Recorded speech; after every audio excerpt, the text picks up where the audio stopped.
Welcome to the Close Encounter Club. I'm your host, Justin Gearhart.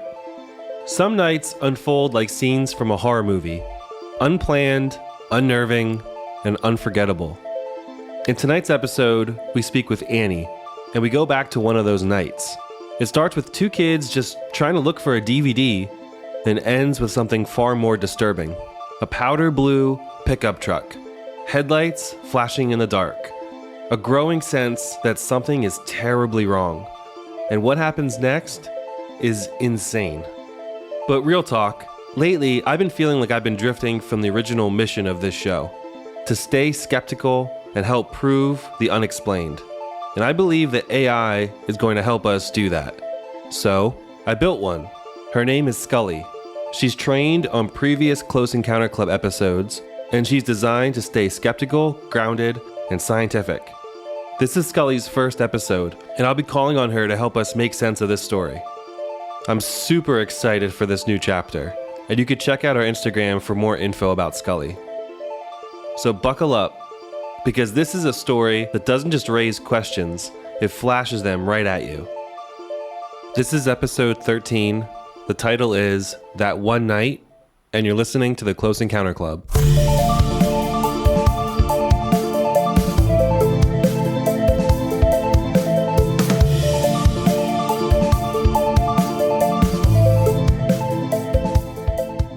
My name is Annie, and I'm 23 years old.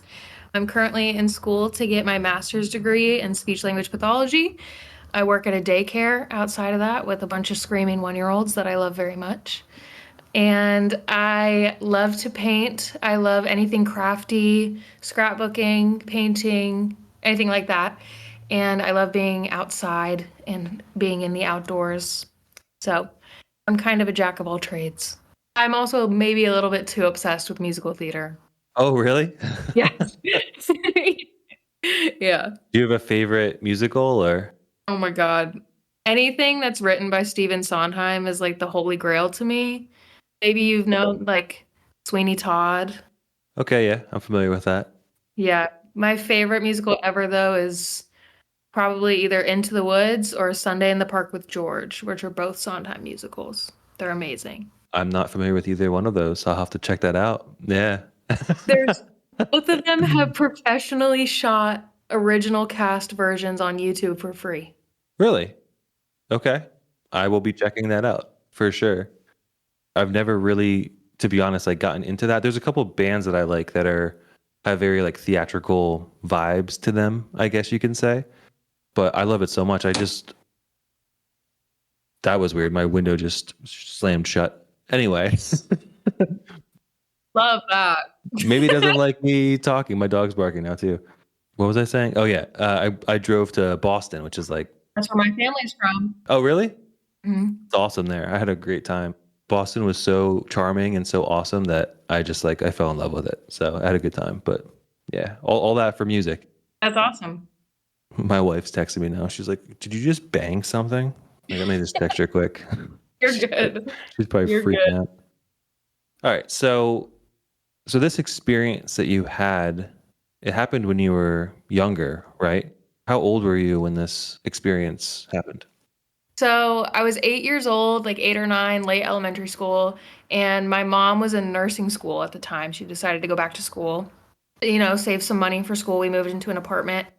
She had a really close friend that went to school with her, and I'm changing the names of the friend and my friend just because, but Mary is my mom's friend, and she had a daughter named Betsy, who is maybe 2 years older than me.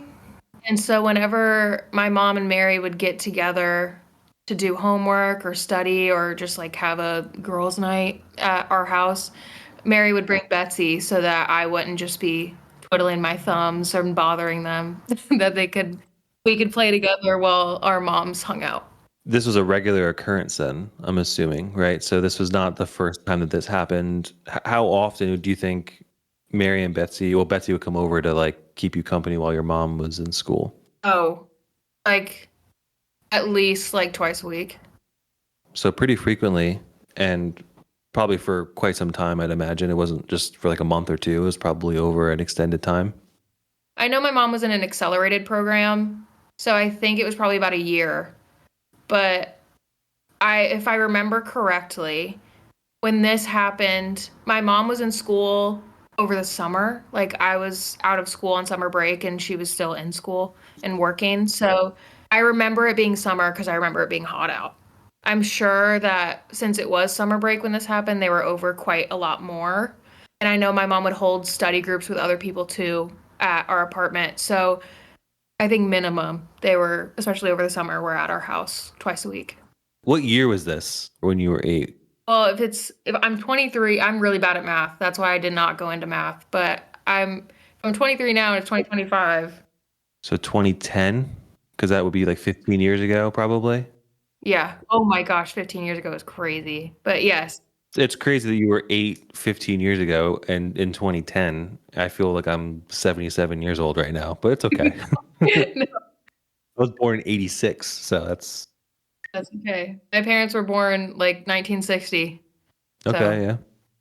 That's yeah. I guess you're it's all chilling. relative. Yeah. Back in 2010, there were video games and cell phones and things like that. So, what would you guys do on like a regular night? I remember convincing my mom to get me an iPod Touch at some point. And this was when Vine was a thing. I'm sure this was actually probably like 2011 because I was a huge One Direction fan, still am, and I figured out how to make like edits. And so Betsy and I would sit in my room making like vines about One Direction. We sometimes would go to like the community center in our apartment complex and play basketball while our parents were in like the conference room. Or, we would just like sit and be 9-year-old girls in the bedroom and watch movies or play with our toys. So, just a normal two girls hanging out, just nothing. You guys weren't playing with like Ouija boards or anything like Oh no. crazy at that at that age, right? It was just pretty just normal stuff. Right. Especially when I was younger, I was very sheltered. So I feel like even if I breathed the beginning of the word Ouija around my mom, it would not it would not end well. But I don't even know if I knew what that was, but I at this point don't think I had even heard much about like paranormal stuff. Were you raised in like any sort of religious faith or anything like that? Yeah, I grew up Christian and I still am, but it was I hope this is taken the right way. But I mean, we went to church every Sunday, but we were still pretty lax. Like I celebrated Halloween, things like that. So it's not like that was the issue. It was more like you're 9 years old, you're gonna have nightmares. You shouldn't be knowing about this. So I guess I knew about beyond Earth things in terms of religion, but nothing more than that. I have a daughter that's 8 now, so I can very much relate to that where we're not really religious. We don't take her to church or anything like that. I grew up religious and going to church. Again, same thing though, not very religiously. Yeah, my daughter, like if I asked her what ghosts are, she would know, and what paranormal things were, she probably would know that dad's into aliens and things like that. But yeah, I don't think she has any context. So it probably sounds like that's kind of similar to kind of maybe where you were in that headspace when you were that age. I will say that I really hope my dad doesn't listen to this, but I will say around that age, I was like obsessed with NCIS and CSI. Really? Oh yeah, my dad would watch it when I went to bed. I would always like try to sneak into the living room and watch with him because I just thought it was so cool. And I love scary movies and stuff like that, so I think I just liked the adrenaline rush, but that was about the extent of it. And he would always catch me, so I never saw anything like crazy. But I was probably watching Criminal Minds at an age where I shouldn't be watching Criminal Minds, but I don't know. That was the most intense thing I'd seen. Well, Dad, if you're listening, Annie turned out pretty good so far, from what I can tell. So don't stress about it. That happened a long time ago. So true. Thank you. It's funny. I can relate though too, because as a dad, my daughter plays like Roblox and stuff, and sometimes she'll click on some like scary game or something, and I could tell that she's like freaked out by it. And I'm like, why are you doing that? Like, hang, just chill out. Go play Minecraft or something that's like more age appropriate. Right. So this night before it happened, Does anything stand out to you different, or was it just one of those normal, typical nights? Nothing odd. It was very normal. I know it was a summer night. I'm sure we were hyped up on sugar. I just remember us like playing in my room and our moms sitting on the couch, probably having like a glass of wine after a hard week or whatever. And I think they were talking, just, relaxing, hanging out. Betsy and I were just hanging out, playing with our toys. There was nothing out of the ordinary. There's nothing that stands out. What was the first thing that happened that would start this experience? Betsy and I were really bored. We had exhausted all of our toys. We, I guess, had no more vines to make or whatever. It was getting dark out, and we wanted to watch a movie because I think I still had like a VCR or something that like I could play DVDs somehow. Betsy's mom had in her trunk a big box of movies. Betsy and I were kind of just talking about what we should do, and she was like, "My mom has Despicable Me in her trunk." And I was like, "That's the funniest movie of all time. I need to see this movie." And so we go into the living room and we beg. Our mom's like, "Please, can you just unlock the car so we can get the movie?" They weren't overprotective, but they were like, "Yes, but we're going to be watching you." And they were kind of hesitant at first, but they could see us. I'll explain that more, but they could see us from the apartment through our balcony very clearly. So they felt like it was safe to let us go downstairs, and it was. I mean, we were in a safe area. So we decided to go downstairs and look for the DVD so that we had something else to do. The layout of Annie's apartment where she lived at the time is critical to understanding her experience. I'm going to be posting on our Instagram a layout, Google Street View, or something that help visualize what she's going to be talking about next. So feel free to pause this episode right now and go check it out, and then come back when you're ready. Our apartment complex had a bunch of buildings, like definitely more than 10. And our building was at the very back of the complex. The street our building was on had 2 lanes on either side of a super long median that kind of stretched the whole street. On one side of the median that was closer to our apartment was just like a 1-lane road for driving. And then on the other side of the median was another 1-lane road for driving, but it had extra space for a bunch of parking spots. We were on the 3rd floor, and we had a balcony that faced right out to that street and that parking lot. So it was very easy. Hold on, I have a random timer going off on my Fitbit that I never set. That is very weird. Weird things are happening during this conversation. My window's slamming shut. Timers are going on. What's going on? I'm getting goosebumps. Oh my goodness. Creepy vibes. I like it. I know. And my apartment's dark. Ugh. Yeah. Okay. We had a balcony that, since we were on the 3rd floor, we had a balcony that faced what I just described. And Mary's car was parked basically directly in front of the balcony. It was on the other side of the median, but it was a small street. So it was very, very close. And if you left the door to the balcony open, you could stand by Mary's car and have a conversation with someone in our, like, on our balcony. You'd have to talk a little bit loud, but you could. If you're standing on that street and you go in one direction, you will go like around a corner and go towards the dumpsters, and it'll eventually take you to the front of the complex. And then if you go another way, I think they've renovated since then. But if you go the other direction, it kind of opens up to a bigger parking lot in front of another building that had a lot of spaces. And then there's a road that leads all the way around the complex and all that. The reason I explain this is because, A, it kind of gives you a picture of how things happened, I guess, and the root of what I'll talk about. And it also kind of explains how close we were to our moms and how easy it was for them to watch us. Also, it's important to note, because of the layout, how many cars were there, because the whole street in front of our apartment had a bunch of parking spots, and all of them were filled. And then that parking lot that was right near our apartment down the street was also filled. So there were minimum 40, 50 cars in that area. 50 cars is That's a decent amount of vehicles, I would say, for an apartment complex. That's definitely not empty. That's a pretty No. full parking lot. Hmm. Okay. Yeah. So you and Betsy, you want to go watch Despicable Me. You like Mary has that hookup, so you're gonna go downstairs. Were your moms watching you from the balcony, or were they just kind of like, nah, just go and just come right back? I remember the balcony door being open. They could hear if something went wrong or Right. you just screamed or something like that. They could hear it.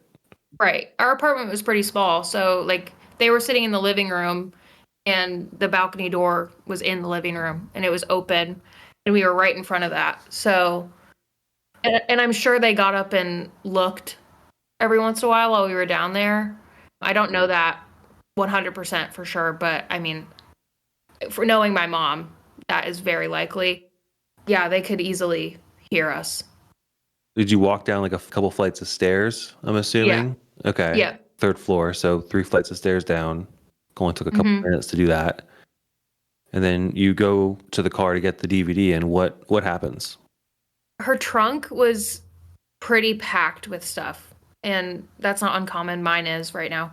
But it had a bunch of stuff. It had boxes, clothes, random stuff. And so we had to search through a lot of stuff to find the DVD. And as we were kind of sifting through the, ooh, I'm already getting chills. If I like, it gives me the heebie-jeebies to say out loud. But as we were kind of searching through this trunk, we noticed, and I will never ever forget it. It was an old, beat up, powder blue pickup truck.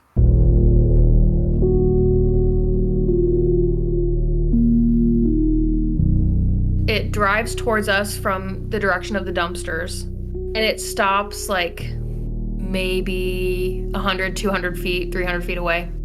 Doesn't pull into a parking spot, it just kind of parks in the lane and turns on its brights at us and just sits there.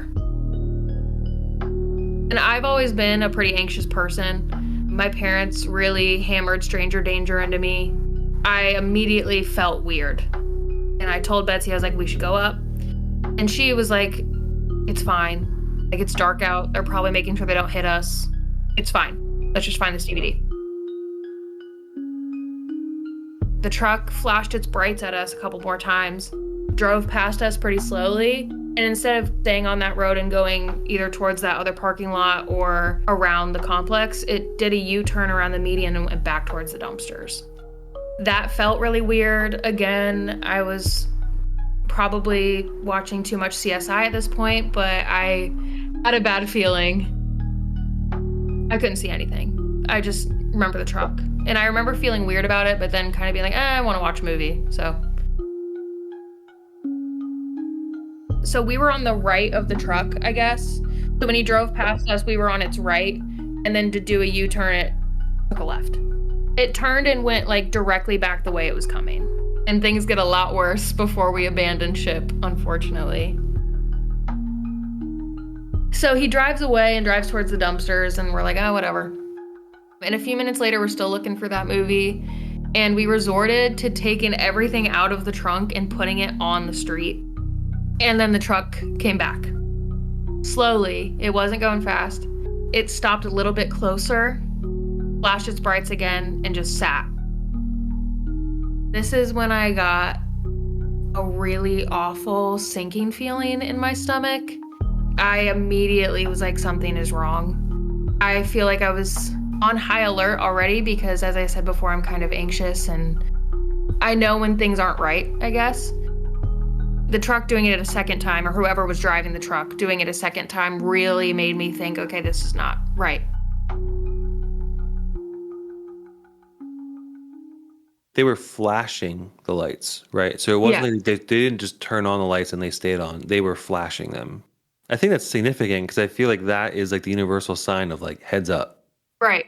Like either pay attention to me or pay attention to your surroundings. I know where I live, there's a bunch of deer, and it's like common courtesy that if you're driving down a road and you pass deer on the side of the roads and someone's coming the other direction towards the deer, you kind of give them a little quick flash just to be like, hey, just something's about to happen up here, heads up. Mm-hmm. As you're telling the story, that's kind of the sense that I'm getting is, yes, it's creepy, but at the same time, they could have just put the brights on and just almost like blinded you in a way. But they didn't do that. They were flashing them, which is, I think it's like an interesting choice. Yeah. Like, why were they doing that?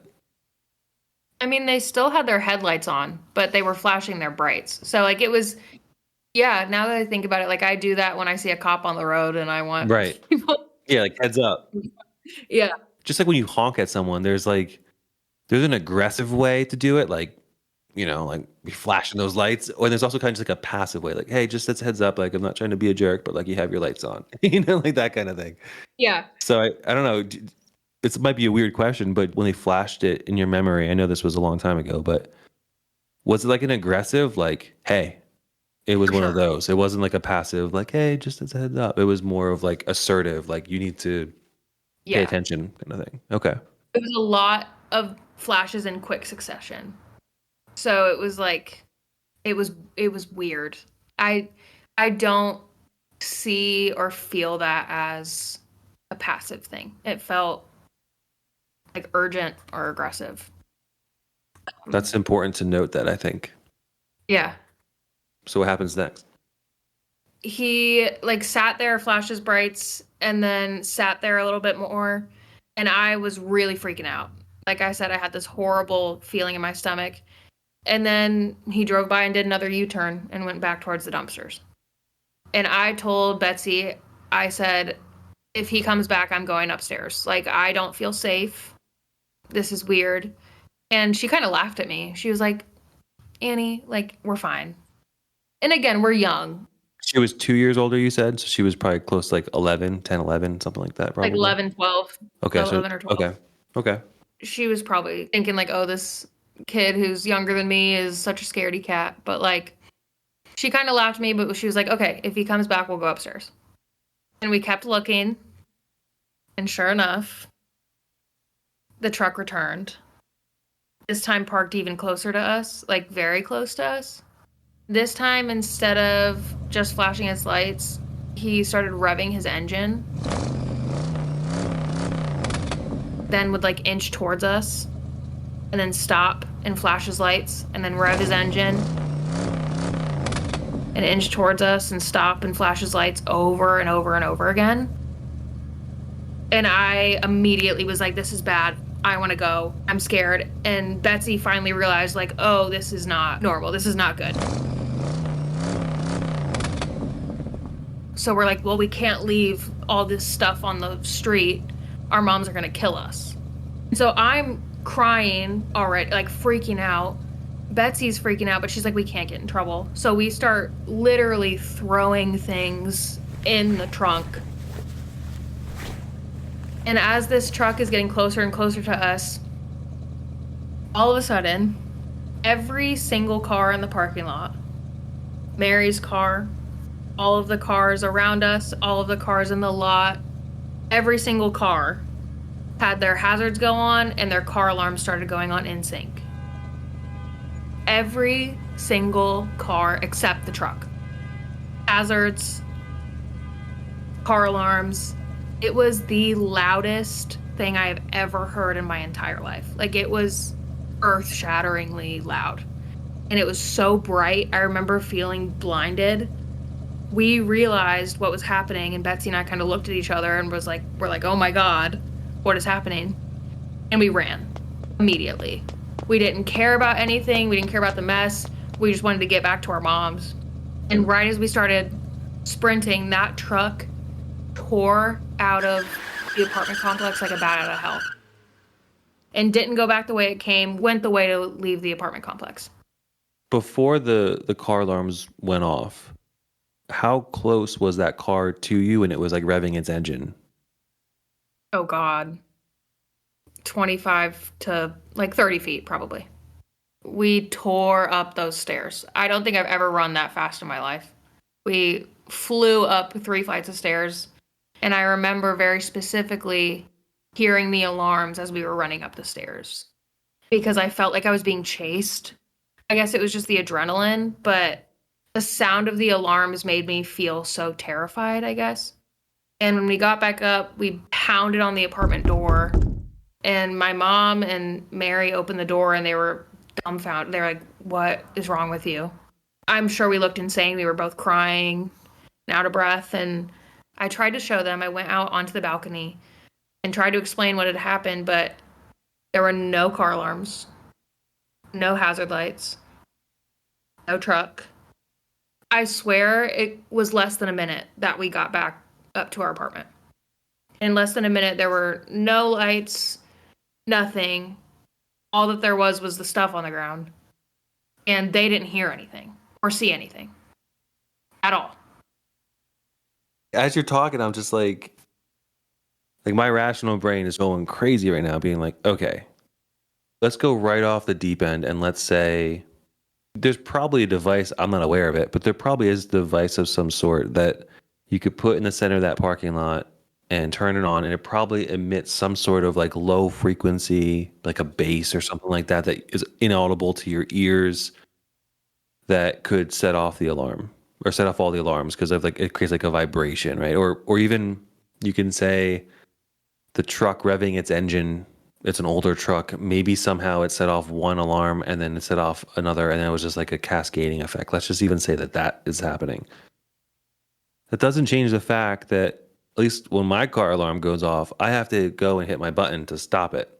If there's 50 cars in that parking lot, I don't think 50 residents of that apartment building are going to go get their wireless key thing and hit the alarm button in the minute it took you to get up the stairs.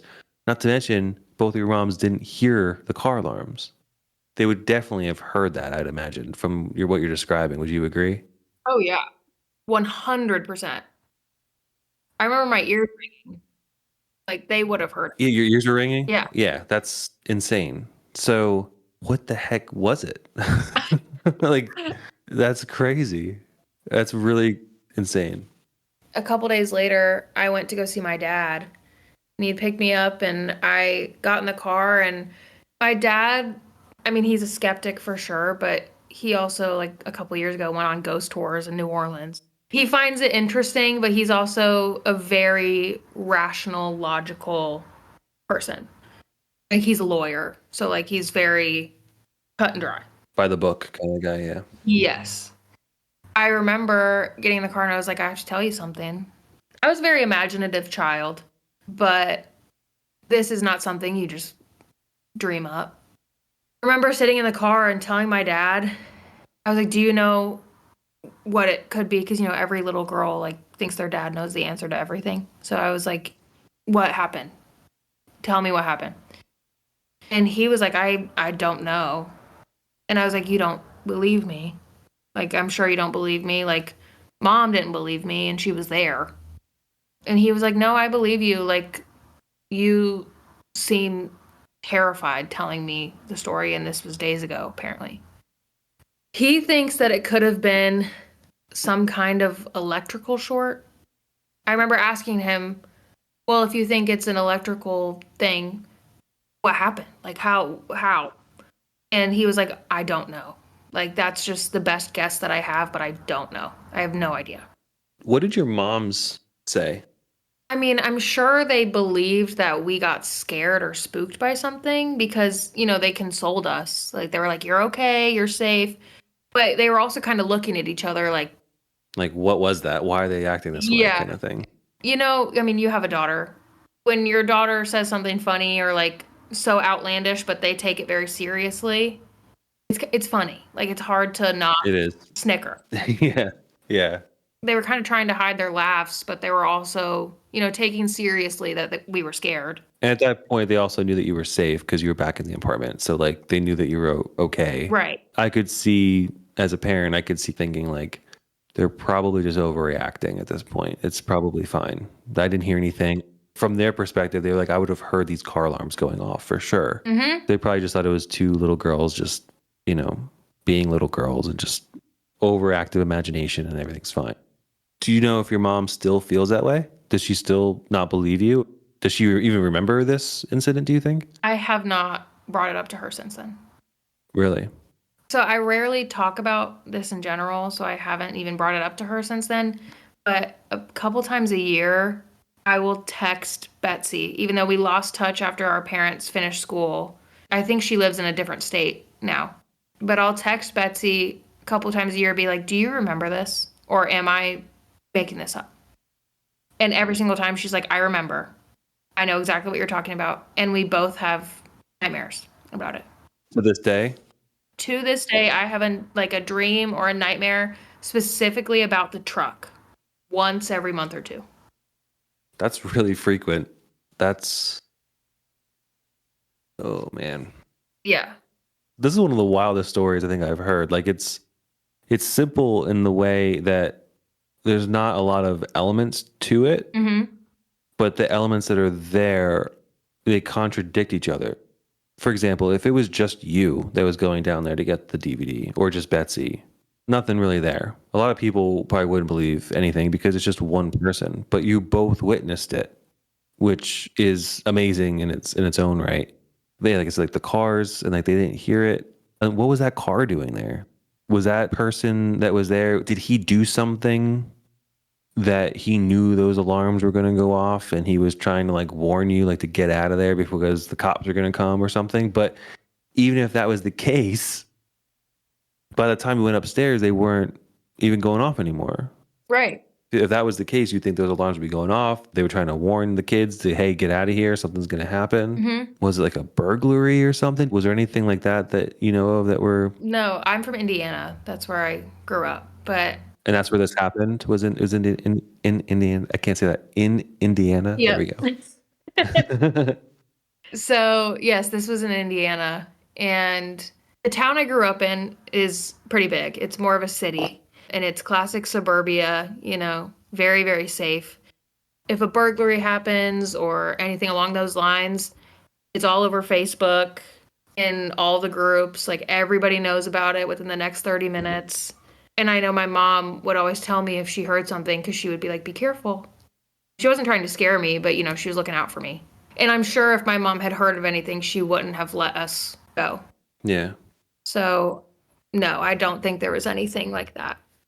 It's so interesting because on one side of the conversation, it's like, what caused all of those car alarms to go off? And why was that car there before? That's like one aspect of it. There are rational explanations that would explain that potentially. But then the flip side of it is once you get up the stairs and you go into the apartment, your mom's, they didn't hear anything. So it's like, is that even possible? I would say that it's probably not. Unless they were like blackout drunk, which doesn't sound like they were because they consoled you when you came in. So that, like, do you have a guess, I guess is what I'm trying to say, as to any sort of rational explanation, even if it's something that we don't quite know or fully understand yet, if that makes sense. The reason I posted the story was kind of to figure it out, I guess, because I've always had that question over my head, like, what was this? And I've always just kind of felt like it was some form of divine intervention. A lot of people, when I posted it, had theories that maybe the truck was protecting us from something, which I think is really interesting because I've always seen it as this truck or whoever was in the truck was going to do something really, really, really awful. And something intervened. Goosebumps again. Oh boy. How old was the truck? You said it was an old pickup truck, but are we talking like from the 80s? Or are we talking about from like the 20s? Oh, like 80s. Okay, so it wasn't like really, really old, like a classic pickup truck. But it was still old enough. It was a beater for sure. Like there are theories that kind of align with that in the physics world. Like, and again, I should preface this. I like reading this kind of stuff. I lay awake in my bed at night watching crazy physics videos because for some weird reason it's like calming to me. So I know a decent amount about this stuff, but I'm not an expert. But like the many worlds theory, are you familiar with that at all? Have you heard that at all? No, I haven't. This sounds crazy and it's a little bit woo-woo, but hear me out. Every decision that you make spawns off another universe or another version of you. And that's not just you, it's me and the guy in the truck and your parents and everyone in the world. Like every decision you make is kind of, another version of you. And there's infinite versions of you out there. And every time you make a decision, it alters the course of your reality.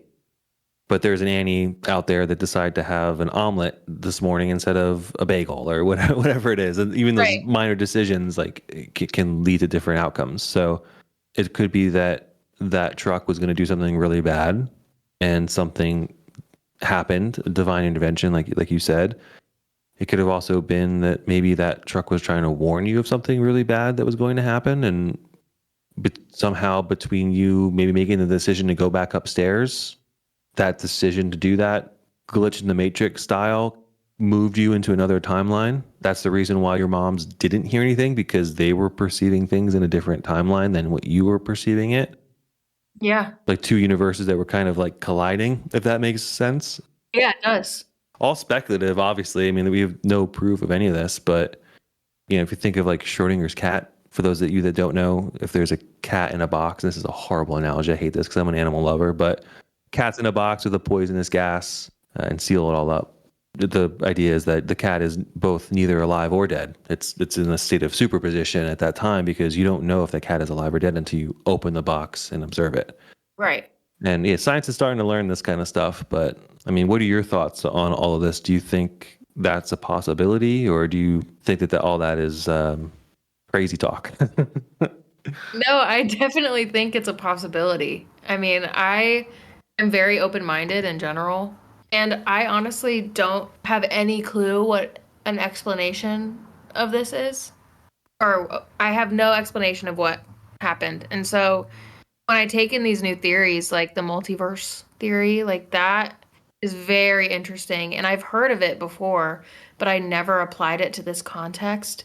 So thinking about it in that way, it turns some lights on in my brain.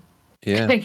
Yeah. um, It does. I could see you like thinking like, huh, I never thought of it that way before. And it's interesting too. And that's kind of the hope of this podcast, honestly, is that I genuinely want to try to help you, try to we may not find out like definitive proof of what it was, maybe, but I love to talk to like scientists and people that can actually have like a weighted opinion on what this potentially could be.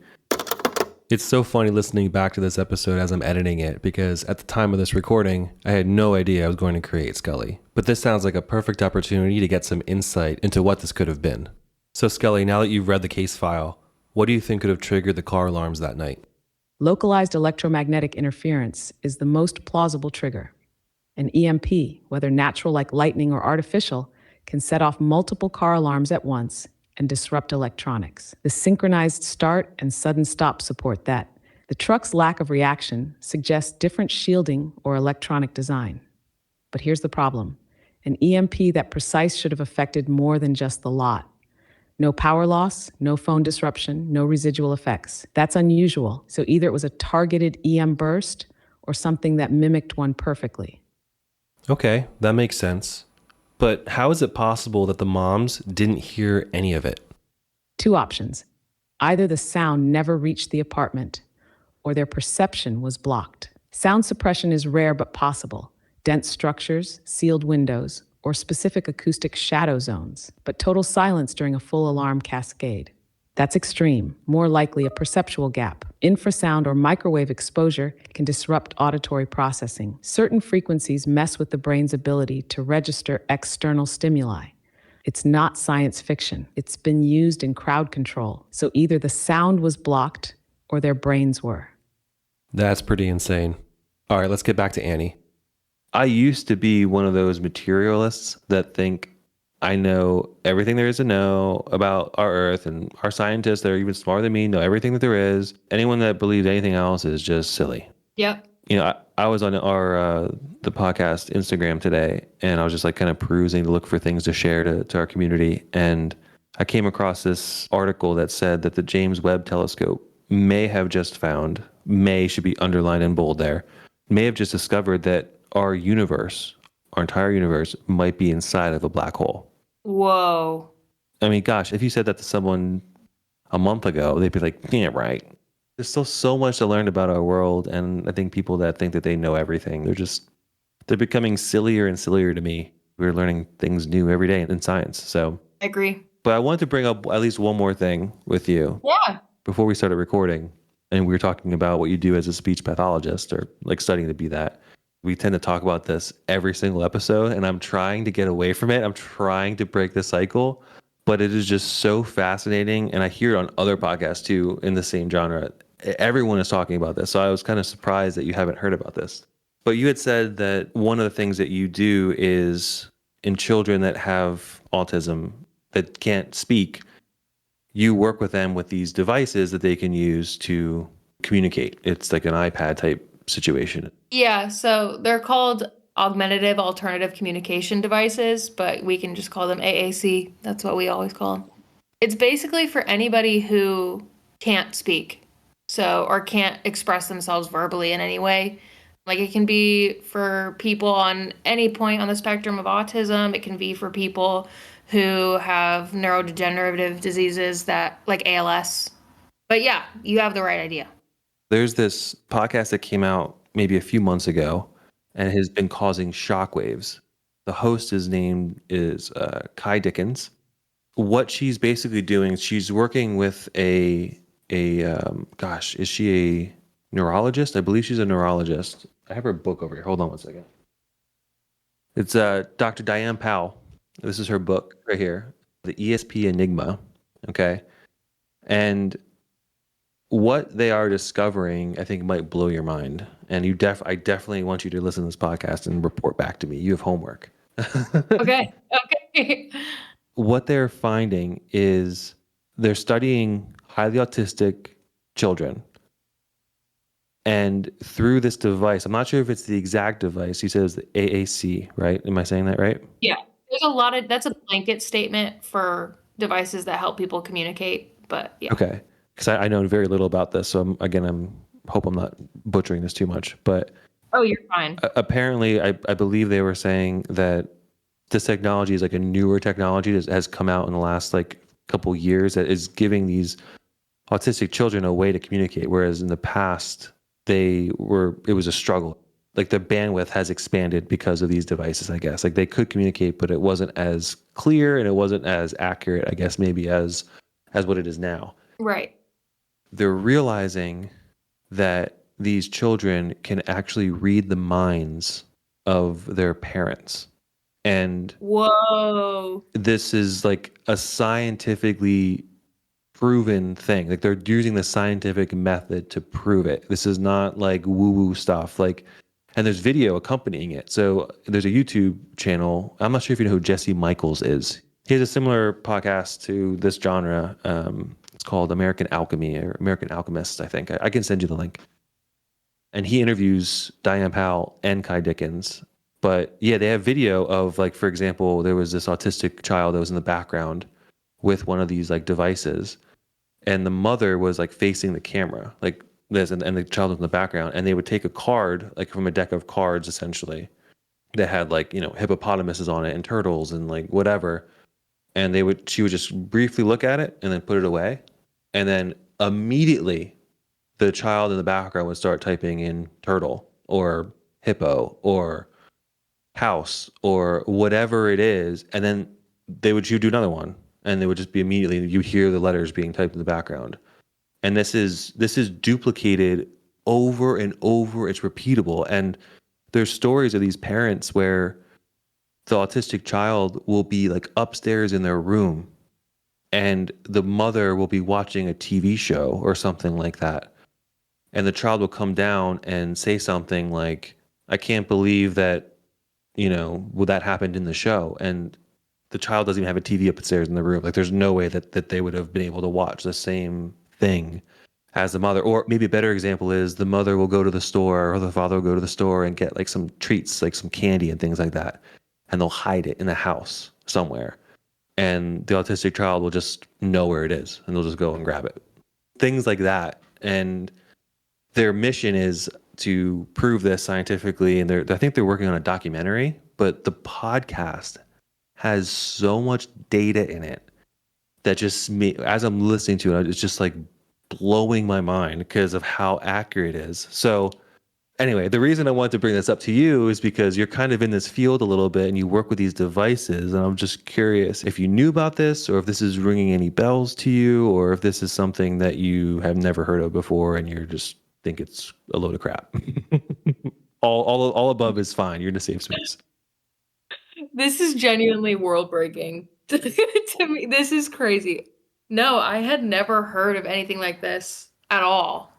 I feel like I might have heard the name, the telepathy tapes before, but I didn't know what it was. I feel like I might have seen it on TikTok or something, like someone talking about it, but I don't remember or anything. I work with children with autism and adults with autism every day. I have family members that have autism. And this is like, I cannot, this is so crazy. I have never heard anything like this. Have you ever felt that maybe the people that you work with, or because I think they say that this connection is stronger with the parent because maybe they're around them the most, but it has happened with caregivers and other people as well. It's so much so that I remember one of the parents of an autistic child in the episode had trouble dealing with this information, like because it was kind of shocking to them, and they actually were telling their like friends and family, and their friends and family were like, "Yeah, right." And they would bring the family members over and say, just think of something. And the person would think of a random thing in their mind, and the autistic child would just type it out, like whatever it was. Holy crap. Like, I can't believe that this is clearly real because I was thinking of like a purple alligator and that's exactly what they just typed. Like, how could they know that? Have you ever experienced anything that like that? And it's okay to say no, because maybe that just never happened, but I'm just curious. I've never experienced anything like that. But when you first started telling me about it, I was like, okay, like this sounds cool, but I don't know if I buy it. And then, like we just talked about, I'm a very data-driven person. With the amount of evidence that you're, describing to me, like you can't dispute that. Exactly. Like that's insane. I'm not joking. Once we're done recording, class tomorrow is gonna suck because I'm gonna be up so late tonight. I would recommend watching the Jesse Michaels interview. He does a great job interviewing them, and it's maybe like 2 hours, 2.5 hours, I think, is the video. So it's not that long, and you'll get a general idea. And there's video that you can watch. But I recommend maybe in your travels in your car, if you listen to podcasts in your car, I would listen to the whole telepathy tapes because there's a lot more content there. You'd be up all night listening to that because there's like 10 episodes, I think, something like that. Oh, I'm so excited. The idea too is that it's not just autistic children. It's that we all have this psychic ability, but because we can talk and because we've developed language, which is right up your alley, that we've stifled our psychic abilities. Like we used to be able to do this a lot more and have like, do you ever like think of someone and they call you, like things like that? So it's kind of like that is we're tapping into like the very top layer of it. But since autistic children, there's also one more thing too that I forgot to tell you that also will blow your mind. So, and it's about these autistic children. Oh Lord. So yeah, strap in. Then I promise we'll try to wrap this up. The children communicate exclusively through telepathy. For example, there's a couple, I think they were like high school age, and they were boyfriend, girlfriend, that were both highly autistic. And they could communicate when one person was at their house and they were at their house, they would talk. And they said that they would meet on this place called The Hill. And they both called it The Hill. And when Diane Powell and Kai Dickens were looking into this, they said, well, what is this hill place? And it said, it's equivalent to like a recess yard where all the autistic children go to communicate. And that's where they learn. So if you ever have seen like savants, for example, and that they have learned, a language, or they can draw an entire cityscape from memory or whatever it may be, apparently a place called The Hill is this community that these autistic children can go through telepathy in their mind, and they all meet there, and it's a communicative place. And I won't spoil it for you, but something traumatic does happen during the course of the podcast that it brought me to tears. Like straight up, I was crying in my car like a little baby. I was just, it was a very sad moment, and I won't spoil it. What happened on the hill during that time, or what the children describe, and it will move you. I'll just put it that way. Like if you there's evidence like video and things like that. Like there's data, because I'm very data driven as well. But there's also this emotional component that is very deep within me, at least, that, and I think it happens to a lot of people. There's a sense that this is true, that we do have this ability that has just been, it atrophied essentially. And quantum mechanics, last thing I'll say about it, and then I'll shut up, is Oh, you're fine. I'm eating this up. there is an element of quantum mechanics that does lend to this, which is the concept of entanglement, where two particles can be connected to one another and they could be light years apart. And if one changes, the other one will change instantaneously. So in a way that kind of, in my mind, says, well, if that's possible, that sounds like science fiction.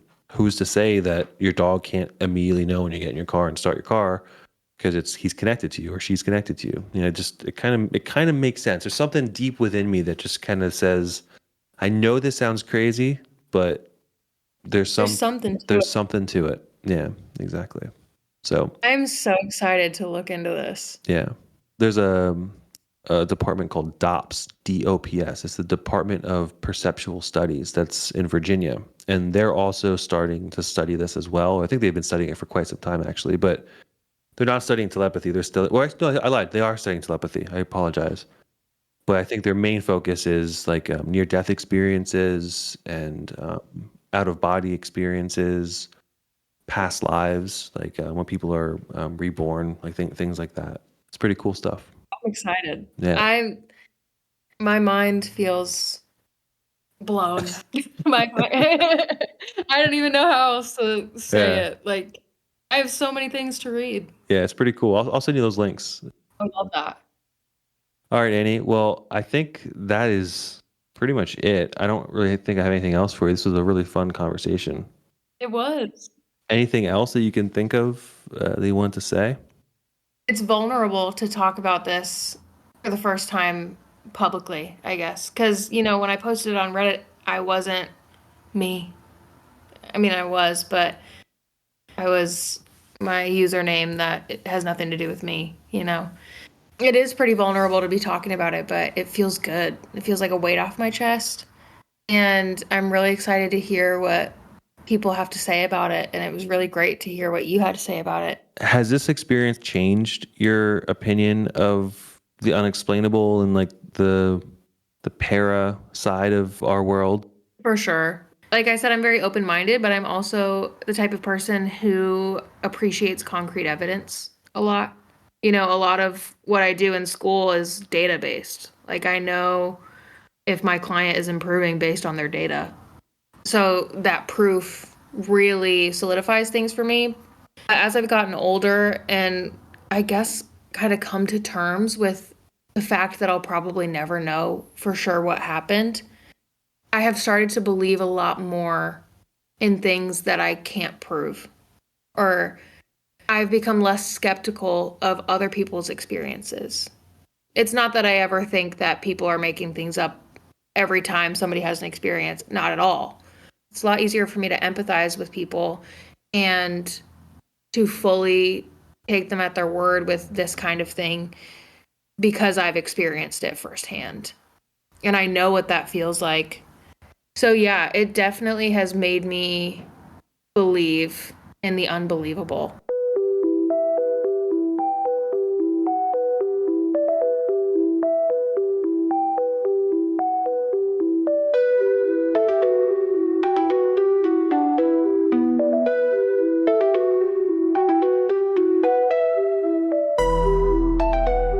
I don't know about you, but this one got under my skin a little bit. There's just something about how fast a normal night can shift. 1 second, you're hunting for a DVD, and the next, you're face to face with something that just doesn't make sense. I can't stop thinking about that truck, the lights, the alarms, the timing of it all. It's just a kind of story that feels small until you're the one living it. And honestly, this episode reminded me why I started this whole thing in the first place. Not just to share creepy stories, but to really look at them, to pull them apart, and to stay skeptical. And yeah, try to get a little bit closer to the truth. Having Scully with us for the first time felt like a step in that direction. She's got a long way to go, and so do I. But I like the idea of having someone or something to challenge me, to keep me honest. So, thanks for being here, for being curious, for not needing all the answers, but to keep listening. And if you're liking the show, make sure to follow us on Instagram at Close Encounter Club. I post behind the scenes stuff, story updates, and the occasional meme when things get too intense. And hey, if you've enjoyed this episode, it would be awesome if you could take 2 seconds to tap that 5-star rating and hit the follow button wherever you're listening. It seriously helps more than you know.